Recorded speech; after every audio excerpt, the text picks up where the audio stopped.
Dear viewers, welcome to you on today's live organized by Prominent Consultant. And you must be waiting, you must have been waiting for this exciting live session with one of the top ranked university in Canada, which is University of Manitoba. If it is a public, definitely it's a public university. And the thing is that definitely we have chosen this time to talk with this so beautiful and top ranked university in night time, in evening time, so that you people can enjoy this live session with University of Manitoba, because we basically usually get a lot of questions about this university. And today I have a very special guest with me, Ms. Lindsay Lambert, who is actually International Recruitment Officer from University of Manitoba, and Prominent Consultant has been working with these universities since last year, and really it's a very fantastic university. So, hi, Lindsay, how are you? I'm doing very well, thank you. How are you? Thank you so much for joining this live session. And would you please introduce yourself and say hello to our viewers? Yes. Well, hello everyone and good evening. It's still just early afternoon for me, but it's nice to be here and kind of share the evening time with you. So my name is Lindsay Lambert. I'm one of the student recruitment officers from the University of Manitoba. I've worked at the university now, I'm coming up to 3 years within student recruitment. And before I started this job, I actually graduated from the University of Manitoba as well. And I'm also a Winnipegger. So I am born and raised in Winnipeg. I am a huge fan of the city, so I'm excited to tell you a little bit more. Thank you so much. And as you know that at this critical situation, you all are staying in home. So you must be also staying in home.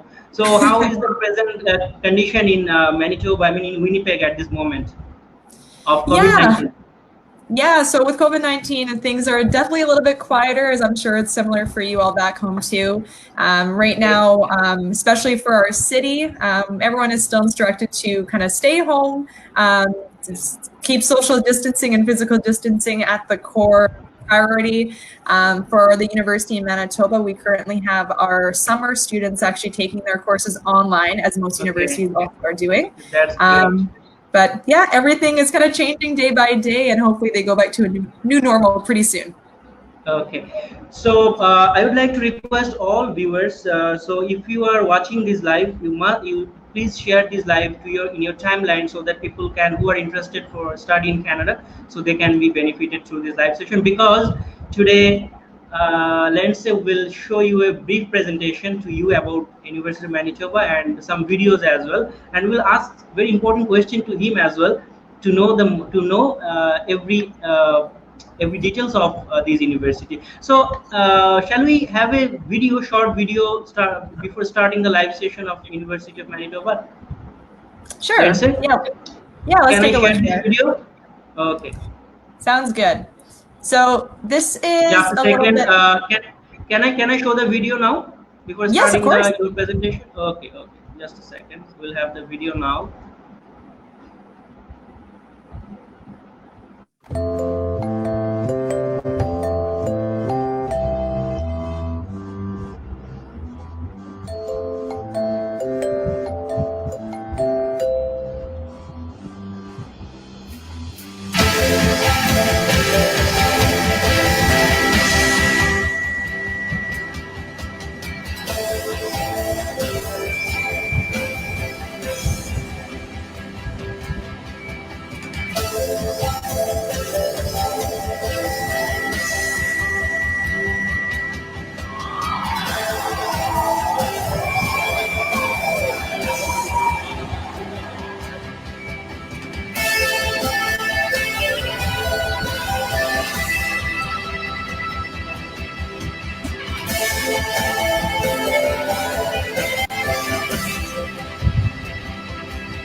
Yes, it is a very amazing video of your university campus and programs.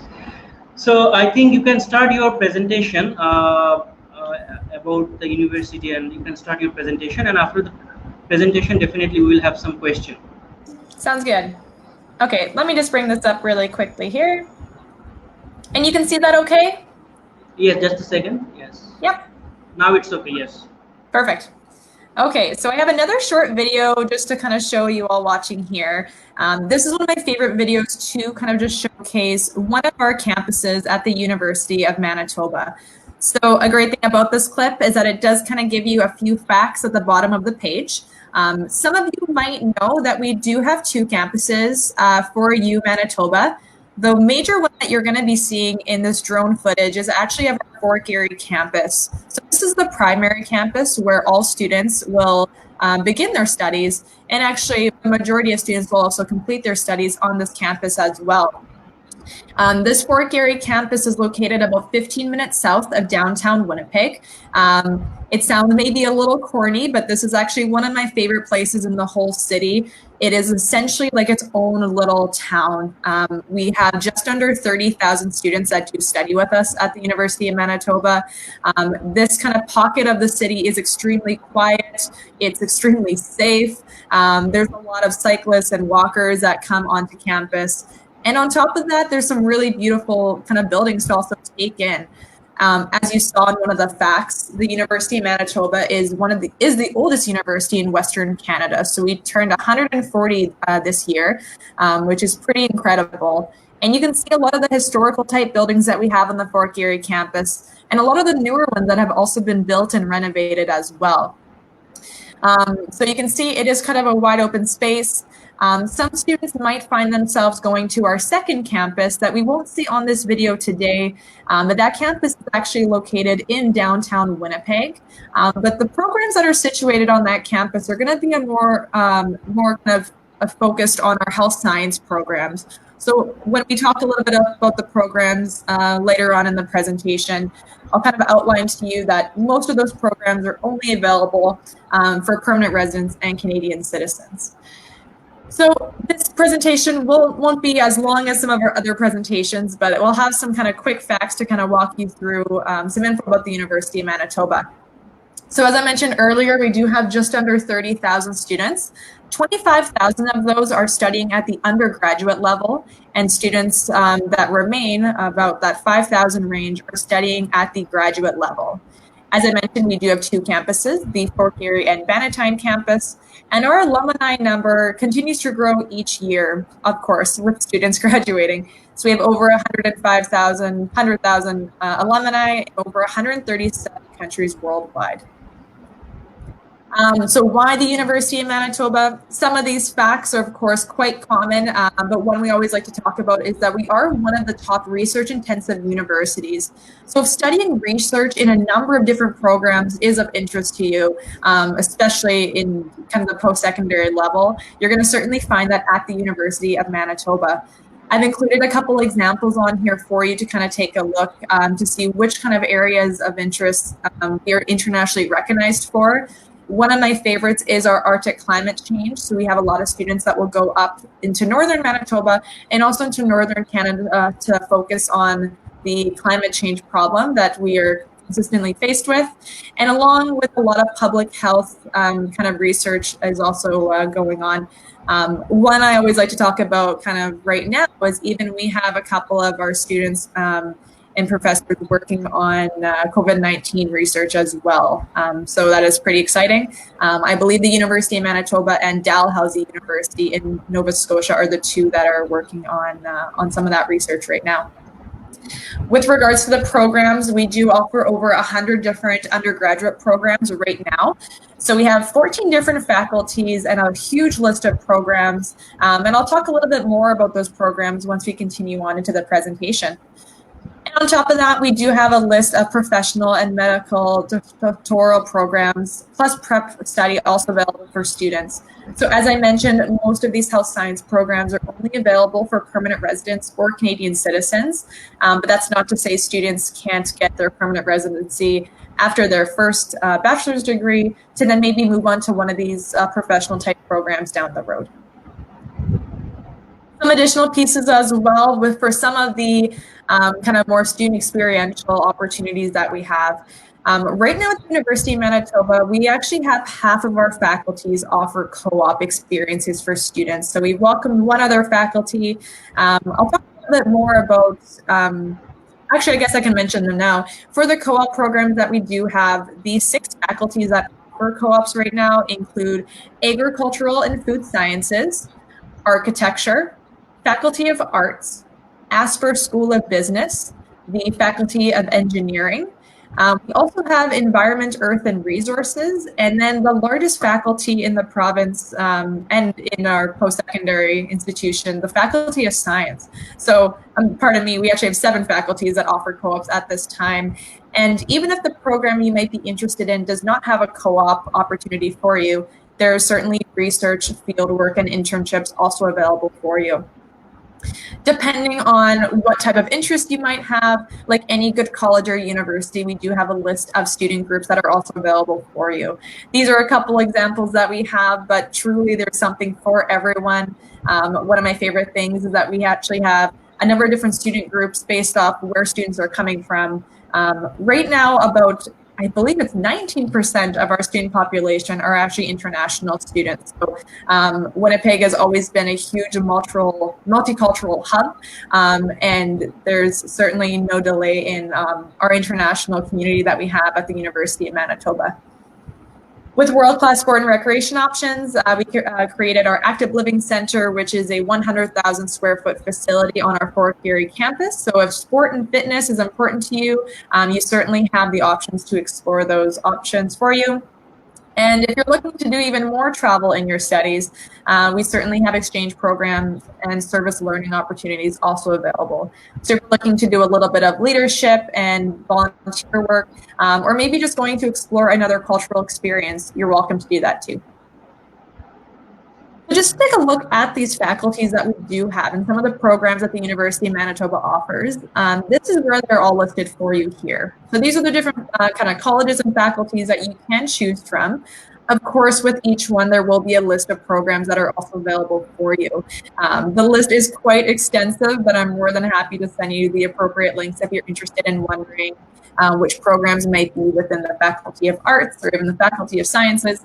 But there is quite a full list. The little maple leaves that are listed beside the program names. Of course, that's kind of just outlining that these programs are only available for Canadian citizens or permanent residents at this time. A couple programs that I wouldn't mind just kind of highlighting, especially some for our international students that are seeing a lot of more and more interest kind of coming in. Our Faculty of Architecture continues to show more interest year by year. Something really interesting about that faculty is that it's not just architecture that students can choose from. They're more than welcome to focus on either interior design, architecture, or landscape and urbanism. For agricultural and food sciences, Manitoba is known for agriculture throughout Canada, so this is, of course, a really popular area for students to look at. Right now in Canada, I believe it's 1 in 7 jobs are actually included in agriculture. So if finding work and wanting to stay and become a permanent resident is important to you, that's definitely an area that a lot of students are kind of looking at. For the Faculty of Arts, we have 26 different majors that students can choose from, so it's our second largest faculty right now. Business continues to stay as one of the most competitive and popular programs at the University of Manitoba. Our Asper School of Business is ranked in business schools in Canada. There are 13 different programs that students can choose from. Their co-ops are phenomenal, and they also have their own exchange programs as well. So there's lots of opportunities for students to kind of start that leadership role that they're looking to do and be as involved as possible to ensure that they're as prepped for the workforce post-graduation. I'm just going to skip over dental hygiene and dentistry at this time. For education, if you're interested in being an educator, we do offer the Faculty of Education as an after-degree program if you're interested in becoming a teacher. For the Faculty of Engineering, I tend to put this faculty on the same playing field as business just because of the competitive nature of this program. Right now, there are 5 different programs that students can go into. So a couple examples would include computer and mechanical engineering and also biosystems. One thing I always really like to highlight about this faculty as well is that a lot of our student groups within the Faculty of Engineering will actually go into international competitions, and oftentimes we are winning them. Quite surprisingly, though, within our mechanical engineering program, we have a specialization in aerospace. So you don't graduate with an aerospace degree, but a lot of our students will focus their research on aerospace and go into these aerospace competitions and actually do extremely well. So just knowing that if students are interested in going into engineering, outside of the student groups and the professors, just the co-op experiences will surely encourage their kind of career to kind of take off quite nicely. And for anyone who might be interested in working with aerospace, Winnipeg has one of the largest centers in Canada for Boeing. So for our, if you're interested in working on planes, one of those centers is available for you in the city. For environment, earth, and resources, there's about six different programs students can choose from. Even though the faculty is quite small compared to others, their work is anything less than small. They do some amazing research and also have co-op opportunities available for students. For fine arts, if you're interested in some of those classical arts like sculpturing and painting and even photography, this is a really unique faculty where you can study those specific kind of passions. For kinesiology and recreation management, this is the faculty that I graduated from a few years ago, so I'm a little biased. It's my favorite faculty. But if you have any students, or if you might be a student who's interested in sport fitness or working in athletic therapy, this is where you would find yourself. For some of the more kind of health science programs, if any of you are interested in these programs, I'll touch on both the interdisciplinary health and the nursing program. So both of these are open for international students.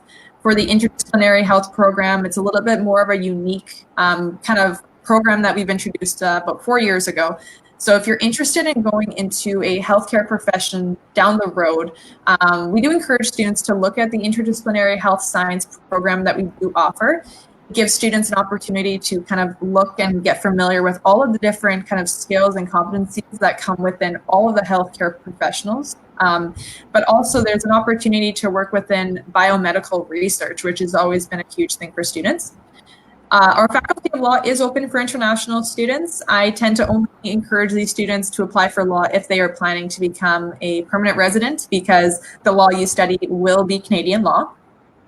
For music, this is a really unique program. It's one of our most popular too, especially in the province. But for any of you that are musically talented and are interested in becoming a musician or a composer or working within jazz studies, this is where you'd find yourself.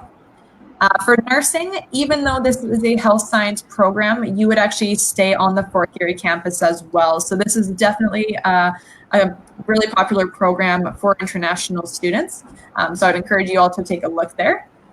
And then the last couple programs here for our Faculty of Science, we actually offer 46 different programs. So science is our largest faculty at this point. A range of different areas. No doubt in my mind that computer science is kind of taking over the lead with that kind of competitive nature and interest in students. Certainly in our techie world these days, computer science definitely makes the most sense. Then if any of you are interested in actually working within social work, you're more than welcome to apply into that program as well to potentially work within the government, schools, or even hospitals. So with our programs, though, one thing to note is that there's actually two different types of programs. So we offer direct entry programs and advanced entry programs. So direct entry programs are typically encouraged for students who are finishing high school that are looking to come right into university. So all the programs that are listed here are ones that you could apply right into. And then we also have advanced entry programs. So these are ones that actually require a little bit of work before you can apply into them. For example, if you're interested in going into the College of Nursing, we would require 1 year of prerequisite courses, and then you would apply into the program. Some of these other programs, though, may require 1, 2, or even 4 years of university before going into the program, such as completing a bachelor's degree. Now, one other program I would like to highlight here is our University One program. We get a lot of questions about University One, and it's certainly understandable. I know some students fear that it's kind of being shown as a foundation program. Rest assured, it is still your first year of university. The reason we actually offer University One is primarily for students that might be a little undecided about what they actually might want to take in university. So even, for example, I took University 1 after I finished grade 12. It was extremely helpful to me, pardon me. I had two areas I was actually interested in taking. So in my first year of studies, I took half of my courses in one specific area and then half of my courses in the other one. Now it's really dependent on up to you and what you're interested in to kind of best suit your schedule to your needs. But rest assured, University 1 is not a foundation program. It does not add on any additional time or cost to your degree, as it's still your first year of university. So you'll see on this quick diagram here that whether you're in University 1 or in a direct entry faculty, you can still take first year courses. The only difference is that University 1 students will then have to either transit or apply into the program that they're interested in going into for their second year to complete their degree in the timely manner that is best suited for them. One thing I do want to note as well is that back on this earlier slide is there are first year center support services also available. So if you're feeling that University 1, might be a little separate from university, rest assured you still have academic advisors to ensure that you're taking the right courses and the right steps to set you up into your second year appropriately. For University 1 requirements, I thought I would just add this in just for any student that might be watching right now who is interested in applying for the fall 2020 year. University 1 is the only direct entry program that we have available at this time. So these are the requirements that we would need to see. This is also a good opportunity for me to outline, some of you might already know this, but if you have applied for a direct entry faculty and say you don't meet the program requirements for that specific program, you will automatically be assessed for University 1, where again, you can still take those first year courses and then apply for your desired program going into your second year. So as you can see here for University 1 from students coming from Bangladesh, we require the higher secondary certificate with 5 full credits at the senior level. This is a general requirement for all direct entry programs. But for University 1, we require a minimum 70% average in your top 3 senior level courses with at least a 60% in English or first language literature. For the application process, now I have the application process up for next year because we actually have just released applicants for, the applications have gone live for some of our programs for winter 2021. Now, for anyone, as I mentioned earlier, who has not applied yet for fall 2020, University 1 is the only option at this time. If you're an advanced entry student, there will be different deadlines available, and I can always pass on any guidance if you're looking for an advanced entry program. But just to kind of give you the application process for anyone who might be looking to apply for fall 2021, which will quickly come up, all of our applications are online, just on the Apply Now webpage. For fall 2021, the applications will go live in October of this year. And generally what we do require is for students to self-report the grade 12 grades. From there is a application fee of $120. In January 15th, that is always the deadline for music. And the really big deadline is March 1st for direct entry faculties. So the reason, again, why I'm only sharing about University 1 is because the deadline has passed for direct entry faculties for this upcoming fall term. For admission offers, again, just so you're all aware, we do offer some conditional offers of admission for students who have applied generally between December and March, depending on which program they've applied to and which transcripts have already been submitted to us. And then for admission offers, if any of you have applied for fall 2020 and you're wondering when you might hear from our admissions office, our admission offers will begin to get rolled out this month. Especially if you're finishing your grade 12 year. The month of May is when primarily most students are hearing from our admissions office. And we look at the interim grade. So what that means is that we're looking at the final grades from your first semester and the midterm grades from your second semester. For scholarships and awards, I'm just going to touch briefly on the general entrance scholarship that we have for international students. Again, if you had applied for this upcoming fall 2020 and you applied by March 1st, 2020, and you have a minimum 85% average or higher over your 5 best senior level courses from an approved list, then you're going to be notified from our admissions office regarding this. So based off the average, there is a $1,000 to $3,000 Canadian that you would be rewarded. And there is no application for the scholarship as long as you applied for the university by the March 1st deadline for the upcoming fall term, then you would be eligible to be contacted by. For tuition costs, these are estimated costs for the first year. So these are estimated costs from this current school year. Generally, what will happen is we will update our estimated costs in the summer months going into fall 2020, but we don't anticipate these tuition or student fees changing much. So depending on which program you are interested in, it can range quite a bit. University one and arts and sciences are generally closer to that $14,800 amount. And on the higher end, at the over $22,000 a year for tuition, you'd be looking more specifically at the business and engineering programs. Book supplies and student fees, you'll see they are just over $3,000 Canadian. For residence options, there are plenty of different options for you to choose from. On the earlier video, it was outlined that we do have 6 different residents that you can choose from. Depending on if you'd like to live by yourself or maybe with another student in a shared dorm, it's completely up to you. This is also just a gentle reminder that if you have applied for fall 2020 and you haven't applied for residence yet, I would encourage you to do so. We do have a small wait list happening right now, but we oftentimes, we find the residence department actually goes through that wait list quite quickly. And then if you'd actually prefer to stay with our homestay families that don't live too far away from campus, it's $800 per month for this past year. So all in, you can see that the University of Manitoba actually has some very reasonable priced tuition and residence fees in Canada. We're definitely one of the lowest kind of costs in Canada, which is great and always a great selling feature for our international students. Outside that, I thought I would just quickly kind of showcase some of these social media platforms that we do have. One thing I would note as well is that for any of you who have applied, you'll continue to get updates sent to the email that you use on your application, especially if a lot of you have questions about what will happen in the fall term with regards to COVID-19. Please note that we are working as quickly as we can, and as soon as a decision has been made, our campus will be in touch with all applicants.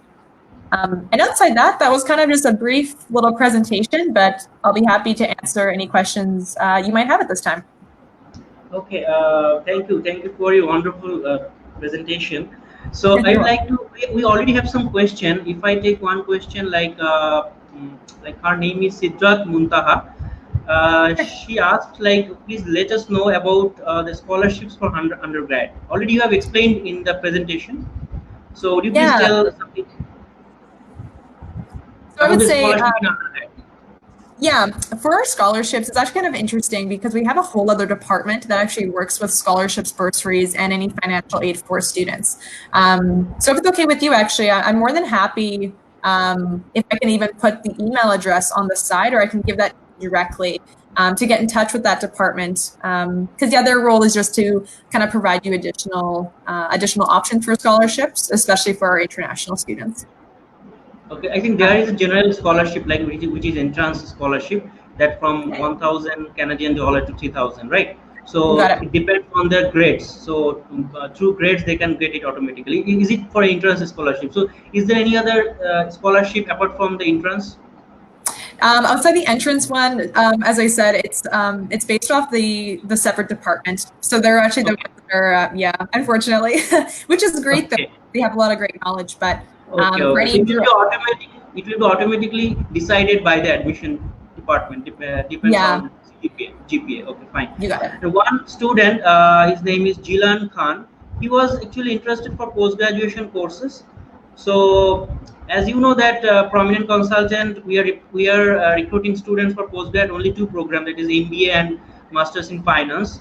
But apart from that, students they can apply by themselves to other courses as well, right? Mm-hmm.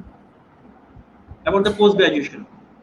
So for postgrad, we have, so for for if you're interested in going into a master's or a PhD program afterwards, there's also a separate department for that actually does recruitment, which is graduate studies. So they do have on their website, they have kind of the general requirements depending on which program you are interested in. We do always encourage the students to actually connect with them directly and either speak with an advisor or just to get some kind of basic knowledge. But absolutely, there's honestly more graduate programs than you'd think that are available. So you're more than welcome to check out that website. And I'll be happy. And one more student. Her name is actually Irene Sultana. She was asking about the Master of Education. I think you already have this program in postgraduate level, right? We do. Master of Education. You got it. Thank Yeah. you so much.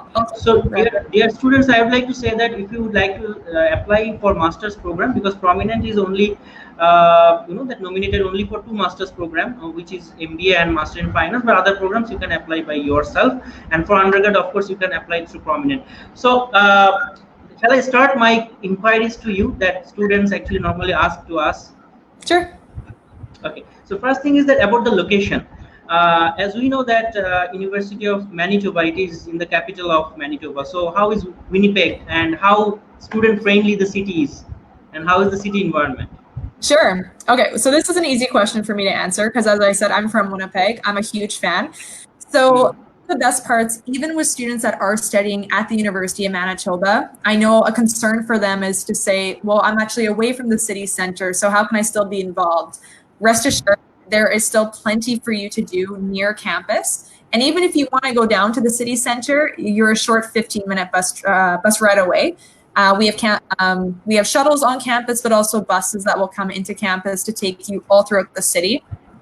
Outside that, though, I'll be completely honest, I have traveled quite a bit, both personally and through work. Winnipeg has some of the nicest people you will ever meet. And if to stay active and to be a part of a larger community, Winnipeg does a fantastic job at that. So the outside that, I know I personally get a lot of questions about our weather. Yes, that is the main fact. I was about to ask that. About winter, yeah. So Yes. I will never lie to a student. I will say that our winters can be cold. It can get as cold on a bad day, like minus 35. But I promise students do a fantastic job of dressing up. Between our international center and the advisors, they do a really good job of actually providing kind of a checklist for students to say, if you want to stay warm, but you still want to go out and be active, you can still have both. The really incredible thing about the city is that even during the winter months when it's super cold, or in our summers when it's really hot, people are not staying inside. They're still going out to be very active and enjoy all the different cultural experiences and festivals that we host. Almost a third of the year, actually. We're very people outside. So I think they can enjoy the winter, they can enjoy the snow itself. Oh yeah. And I think everything is the heated. I mean, when they will go by bus, when there I think so far you told me that before there is a tunnel. I mean, they can Yes. go through the tunnel from one block to another block during winter. So is it like Yes. that? It's funny, I always forget to mention the tunnels, but yes, we do have tunnels. So even if you're scared about winter, I've seen students never come up like outdoors. They will stay underground and go to all of their classes. They'll even go back to residence through these tunnels. I remember my first year in university, I saw students in flip-flops through the tunnels when everyone else was wearing big boots, and I couldn't understand how they were doing that. But yeah, if you don't want to go outside, you don't have to. So do a tunnel that can also accommodate you. Okay. So shall we take one question? One student He's asking. His name is actually, you can see on the screen, Abdul Amin Mahdi. He asked that, can I get admission for UG program BBA with IELTS overall 6 with 5 in reading and 5.5 in writing? Okay, and 6.5 in others, and my academic percentage is 55%. So what do you will say for BBA? So I don't want to assume, but I think the BBA program that he's mentioning is a Bachelor of Business Administration. We actually do not have that program at the University of Manitoba. I would encourage you, though, to check out the 13 programs through the Asper School of Business that we do have, because there are some great options that you can choose. With regards to your English language proficiency, though, for IELTS, we do require an overall 6.5. So if you are below that, I would either encourage you to give IELTS another try, or we also have the English Language Center also available on campus. ESL program. Yeah. Yes. Yeah, so Okay, with so that program... yes, please. Okay. No problem, please. I was just going to say the English Language Center, again, it's outside of the it's part of the University of Manitoba, different department, but essentially we offer 5 different levels. If you have a minimum 5.5 IELTS, you can actually go to the last level, and each level consists of 4 months. So oftentimes what students will do is they will apply for a conditional offer into the English Language Center and University 1. So on the condition that you complete level 5 of the English Language Center, you can go right into University 1 the following month. So it's also an option for you. Okay, so one thing, have you noticed that his average is 55%? So what I think, can he get admission with this 55%? The 55 would be it'd be a little low. The other option that you could also look at with regards to academics and the English proficiency would also be looking at the foundation program on campus called ICM, so the International College of Manitoba. Oh, Manitoba, okay. Yeah. So that'd be another option. Okay, so we will take another student question. He was asking for business administration MBA. So whatever question you have asked, that if your result is in between 2.6 to 2.7, I think it's not so high for MBA. I think you are requiring like more than 3, right, out of 4 CGPA for MBA. Yeah, I think it is. To be honest with you, usually with even MBA questions, we usually still will encourage students to speak with the advisors in graduate studies. But yes, I believe you're right. Yes, and so far I know that MBA you require GMAT actually. So far I know Yeah. the GMAT is compulsory. Yes. So okay, we have came to know about the city, fantastic. But would you please something about that? You know that people are interested to study in Toronto. They want to stay in Toronto. They are planning to study in Vancouver because of the city. No, because they are the commercial cities. They are the most popular cities, and the opportunities are more over in those cities. So what about Winnipeg? I mean, what about the opportunities? You know that work opportunities, job opportunities after graduation or during study. For sure. In the city of Winnipeg. It's a really good question. I get that question all the time from students asking, I want to go to the bigger and better cities. In my opinion, yes, those cities are very busy, and just because the city is bigger, oftentimes it's kind of shown that it has more opportunities. With regards to Winnipeg, though, I would honestly argue that there are so many new opportunities coming up in Winnipeg. We are such a central hub. Especially for our computer science students, for engineering, as I mentioned earlier, especially with Boeing, for example, that's a great example.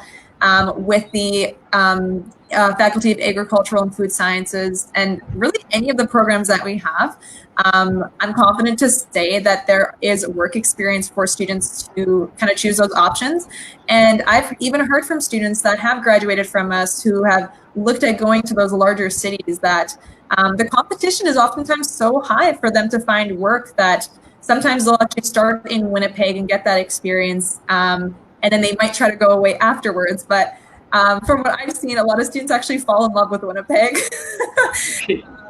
And even though we are quite small, though, we are only about 800,000 people, but it's quite impressive. Even over the last 10 years to see how Winnipeg has boomed. So especially with work, if you're interested in doing like a postgraduate work visa and working here, a lot of our students end up just staying because they love it so much. Okay, that's great. And already we have seen the undergrad programs. We have seen in your presentation about the faculties. You have business, you have engineering, you have arts faculty, you have science faculty. A lot of faculties you have. So, and engineering also you have some specialization program like aerospace or aeronautical, something like that. No, you have in your engineering program. And in architecture engineering also you have. Yes. So yeah. So my question is. Okay, sorry. Oh, it's okay. Okay, so my question is that you know that there are 2 kind of programs you are offering, like the foundation. I mean, you want University 1 and direct entry. So as we know that and normally we know that in bachelor level the requirement is like more than 70% average they should have in HSC in higher secondary, or IELTS 6.5 overall, no band less than 6. This is the basic requirement. But Yeah. people are confused. Students are confused actually what is exactly U1, why I should go to U1, and why I should not, why I'm not getting chance in direct entry. What is the Sure. difference?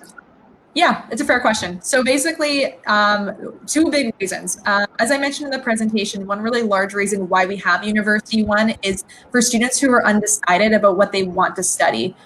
If you are a student and you know exactly what you want to study, and we offer that direct entry entrance, you're more than welcome to apply for that program. However, if you apply for that direct entry faculty and say you don't meet the minimum requirement or even maybe the competitive average to get into that program, we have University One available for you so you can still study with us instead of just getting rejected. So we still give you the opportunity to study in University One. You can still take the exact same classes of students that are in direct entry faculties already. And then it would just, you just have to apply for the program that you'd like to continue and that you're desired to kind of wanted to study going into second year. Yeah, we get a lot of confusion about University One, but essentially it's not a foundation program. It's there for you.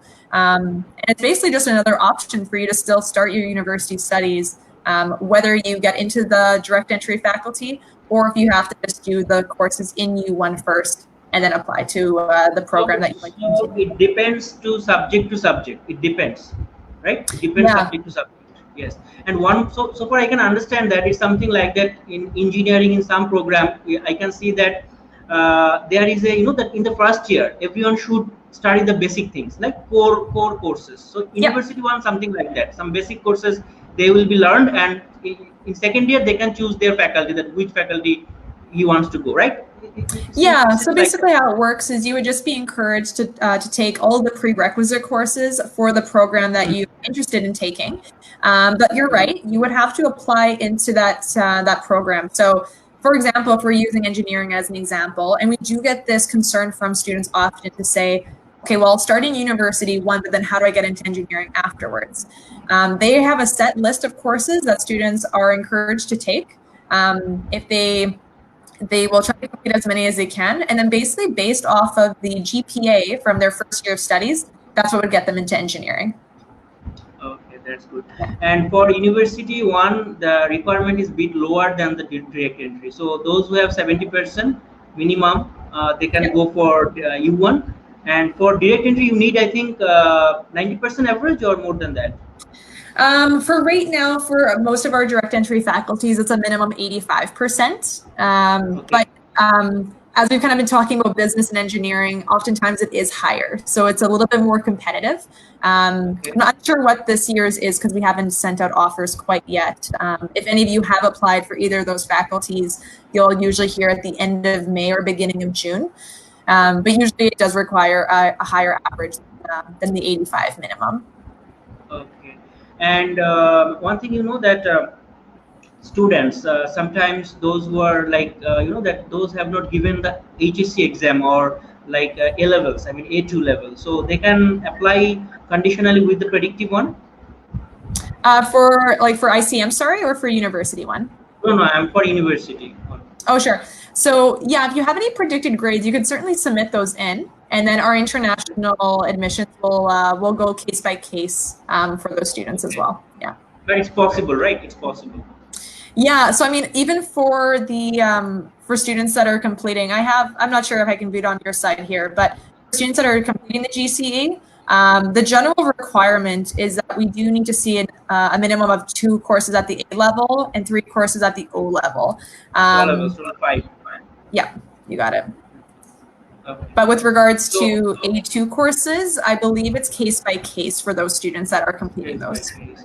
And those who have below 70%, those who are not eligible for U1 even, okay, so they will be transferred to ICM, right, for the foundation. Well, we wouldn't transport them automatically. They would still have to apply for Yeah, ICM. yes. They have to apply separately to ICM. Yes, You got it. exactly. Yes, I Yeah, so what I would even and recommend checking in with one of their advisors before even applying, just to say, this is what I have, kind of see what that looks like. But yeah, absolutely, they would have to do a separate application.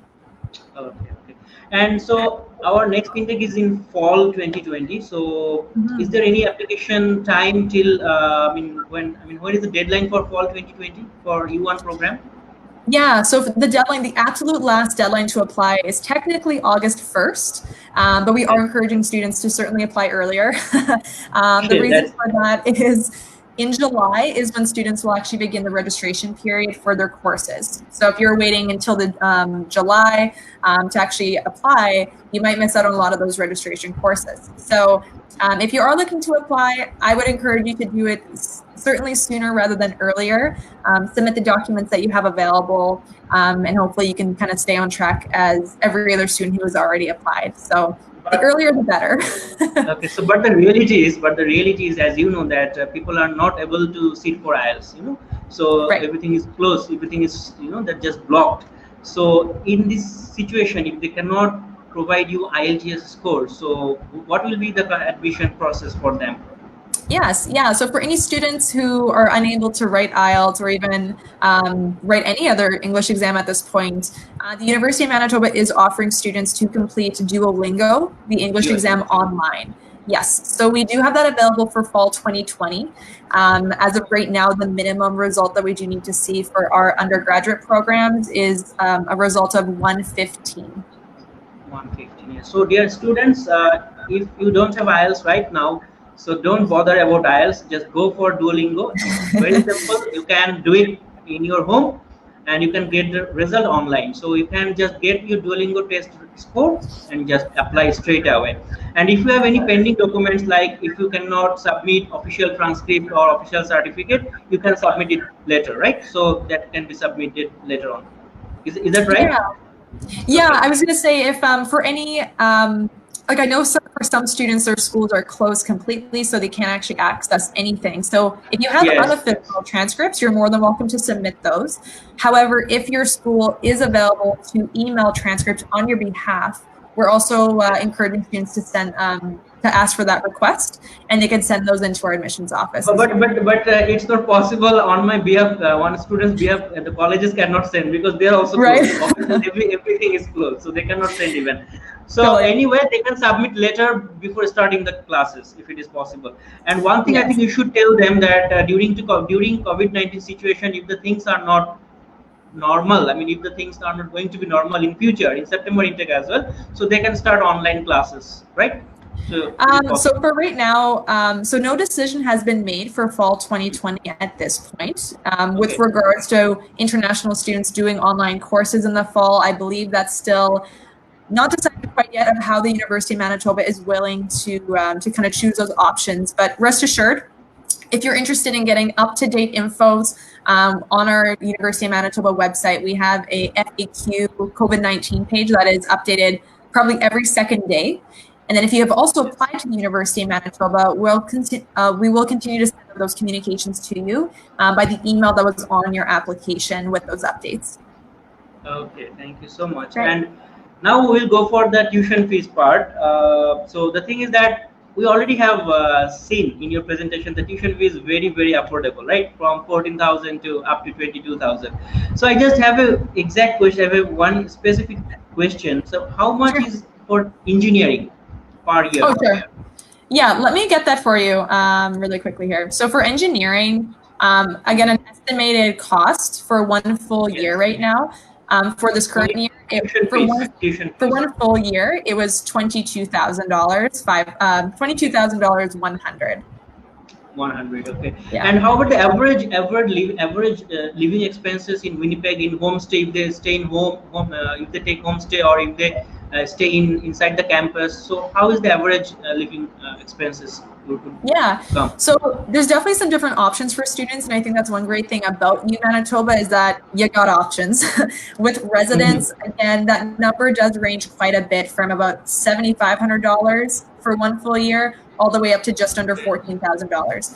So it's really dependent on what you're looking for based off your meal plan. If you'd like to live with a student in one of our older halls, or if you want one of our new completely renovated suites where it's just yourself and your own private bathroom and shower with maybe an unlimited meal plan. So certainly residents would be a more expensive option for students, but there's some of those nice conveniences that come along with that, including a meal plan and living right on campus. For the homestay programs, it's for this year was $800 for the year, or pardon me, for the month, pardon me, For one a and month, yes. for the month, yeah, and you get 3 meals a day, and you stay with a local family. And then I know we do have some students that are actually interested in living off of campus completely and wanting to live on their own. So I can even give you an example.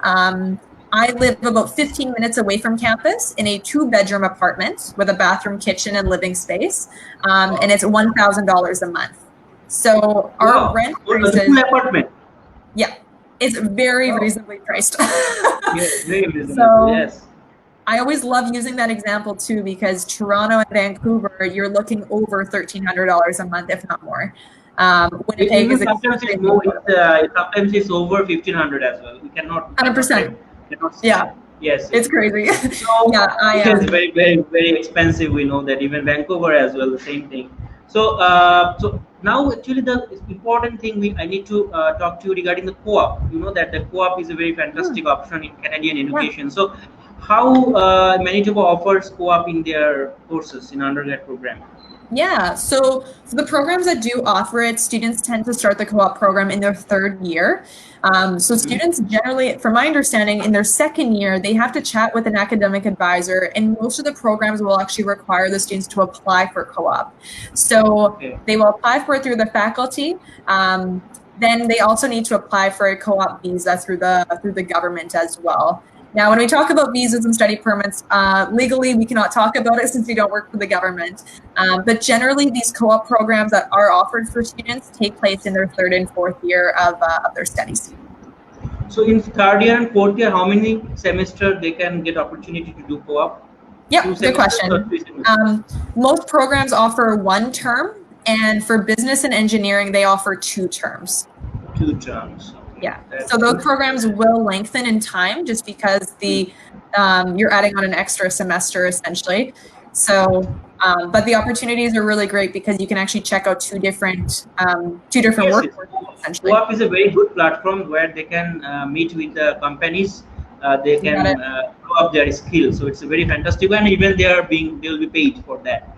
Absolutely. So we need to take on question. So his name is Abdul Amin Mahdi. He was asking how many years of study gap is acceptable for getting admission in undergrad program. So like how many years of gap he's taken before coming to study? I think I'm not sure. So you need to tell us that how many years study gap you have. Normally, with 1 year gap can be accepted. So far I know without any explanation. But if you have more than that, you must show some evidence. What have you done in this period? It could be you can be a student of any university, running student, or you can do some courses. You can have work experience as well. So you must show the evidence of your study gap, right? You got it. Yeah. Usually for our applications, we don't require anything too intense. We really just a statement saying, I took a period from this month and this year to this month and this year without taking post-secondary studies. Kind of the important thing to keep in mind of though is if you are studying at one institution and then you take a gap and then you want to come back to a different institution, it's really important to kind of keep up with those courses that you've already completed to ensure that they might be matching what that curriculum at the desired university or college that you want to go to, what they kind of look like with regards to transfer credit. So that would be one thing I'd maybe encourage you just to keep in mind of. So I'll have a question with you. I mean, we are just end of the live session. We'll have just 5 minutes more. So the question is that students, when they apply, they're asking again and again, when I'll get the offer letter. So I mean, how is your average processing time for issuing the offer letter? So with our processing time, depending on when the student actually applies, typically when a student does apply for the University of Manitoba, it takes about 10 business days for their application to get reset with the required documentations. So what I always tell students is if you know you apply and you have documents ready to send in, send those right away just to keep the application timely manner. But the biggest thing with us is it's really based off of the transcripts that have already been submitted for the students. So primarily for direct entry students that are coming in for the fall, now is the month when we would actually start sending out offers. So if any of you have applied earlier in the year, maybe back in January, and you're wondering, why haven't I heard anything yet? This is actually the general kind of timeline that we do look at for admission. So I know it can be a little bit of a waiting game, but rest assured, it's the timeline that we've always kept. Even with COVID-19 going on, I think our admissions team is doing a really good job of keeping everything in line. They just finished summer students of admitting everyone in for this term, and now they're focusing on fall.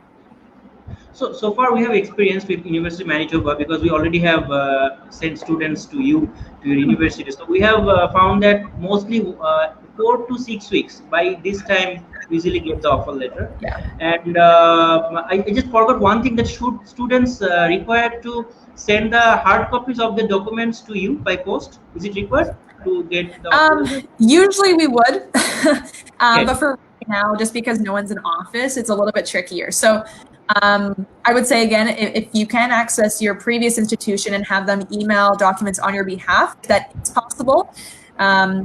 What we are saying to students, though, is if you are going to have your previous institution email transcripts on your behalf, we might request hard copies of these transcripts at a later time. So whenever we're back in office, I have no idea when that's going to be, but generally we do require the mail documents.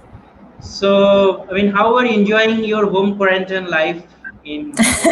It's okay. It's okay. I very random. I have a pet tortoise, so I have a shelled little tortoise. I've been hanging out with him lots. Oh wow, wow! Because I'm I very- have heard when I was talking yesterday in some Canadian people, so they Yeah. are telling me that now the price of pets have been increased. So is it true? Oh, for like food. No, not pets. I mean, pet means like that pet animal, like somebody is purchasing dogs, somebody is purchasing cats, some like Oh, that for passing the time. Yes. So that's Oh my why God. the price I have have been four increased. friends four of my friends bought a dog this week. So yes, people are really just buying things. Yes, yes, yes. Yes. Yeah. So anyway, so any kind of things, last word you want to talk about prominent, and of course about the students from Bangladesh. Anything, any last word would you like to say about prominent as well as Bangladeshi students? Well, I think you all have been doing an amazing job with everything so far. This year has been actually quite interesting. It's quite interesting in seeing so many students from Bangladesh interested in the University of Manitoba. So I'm excited to see that. We do have a really great population of students from Bangladesh studying on campus. So I look forward to seeing those numbers grow. But from Winnipeg, But Canada, this year actually, unfortunately, we don't know that actually what will happen because students, parents, they are in panic. They don't want to take any risk, and Right. as the borders are also closed, so I don't know that actually how this 2020 will be happening to us. It's Let's gonna, hope it's for the gonna best. be, it'll be a really interesting year. I mean, not just for schools in Canada, but all over the world, really. Yes, it's all over the world. I hope from the bottom of my heart that we can still accommodate to the best of our abilities for students everywhere, not just in Bangladesh, but wherever students are applying from. But I'm glad. Honestly, it gives me hope that students are still so focused on their post-secondary experience, and I just hope wherever you all decide to study with, that it's the best opportunity and a really fulfilling experience. Thank you so Awesome. much, and Yeah. thanks for joining this live session. We really had a very fantastic and very informative live session with you. And I would like to say finally to the students that University of Manitoba, it's a public university based in Manitoba province, which is in the capital of Manitoba. The city name is Winnipeg, and it's a very fantastic city. And Lindsay loves this city very much because it's really a beautiful city. Just forget about the winter part. Apart from the winter part, everything is fantastic, and don't worry about the winter part as well because everything is manageable. So you won't feel that kind of cold during winter because everything is heated over there.